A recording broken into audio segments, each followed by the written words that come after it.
আসসালামু আলাইকুম। সিম না চালালে মালিকানা অন্য কারো হয়ে যাবে।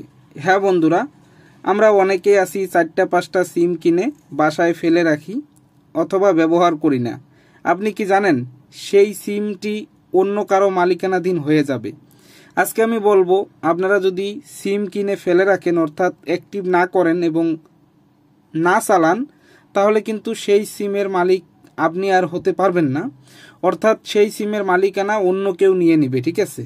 এবং কতদিন বন্ধ থাকলে আপনার সেই সিমের মালিকানা অন্য কেউ পেয়ে যাবে সেটা আজকে আমি বলবো। হ্যাঁ বন্ধুরা, আমরা অনেকেই আছি 5টা 6টা বা 2টা সিম কিনে বাসায় ফেলে রাখি। দেখেন, আমার একটা গ্রামীণ সিম আছে, আরও কয়েকটা সিম আছে। যদি আপনারা এই সিমগুলো কিনে বাসায় রেখে দেন, অর্থাৎ ফোনে কানেক্ট না করেন, কথা না বলেন, তাহলে কিন্তু মালিকানা থাকবে না। তা কতদিন যদি আপনারা বন্ধ রাখেন? তা মনে করেন আপনি একটা সিম কিনলেন বা 2টা সিম কিনলেন, 450 দিন যদি আপনারা ব্যবহার না করেন, মানে অ্যাক্টিভ না করেন, সেই সিমটি যদি ফেলায় রাখেন, তাহলে কিন্তু সেই সিমের মালিকানা চেঞ্জ হয়ে যাবে, অর্থাৎ আপনি আর ওই সিমটি চালাতে পারবেন না।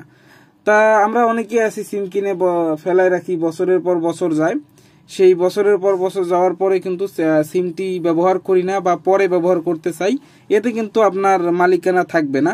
তা আপনারা অবশ্যই সতর্ক থাকবেন এবং আপনাদের যদি সিম থাকে অবশ্যই অ্যাক্টিভ করে রাখবেন, যেগুলা সিম প্রয়োজনীয়। আর যেটা প্রয়োজন না সেটা আপনারা চাইলে বন্ধ করে দিতে পারেন। বন্ধুরা, হ্যাঁ, আমারও কিন্তু আরও কয়েকটা সিম আছে আমি অ্যাক্টিভ করা নাই। আমি চেষ্টা করব যে সেই সিমগুলো অ্যাক্টিভ করে রাখতে। তা 450 দিন পরে কিন্তু আপনার সিমটি অটোমেটিক অন্য কেউ ব্যবহার করতে পারবে এবং মালিকানা পেয়ে যাবে, ঠিক আছে? তা আপনারা অবশ্যই এটা খেয়াল রাখবেন যে সিম যদি আপনারা দীর্ঘদিন ফেলায় না রাখেন বা বন্ধ করে না রাখেন। সবাই ভালো থাকবেন। আসসালামু আলাইকুম।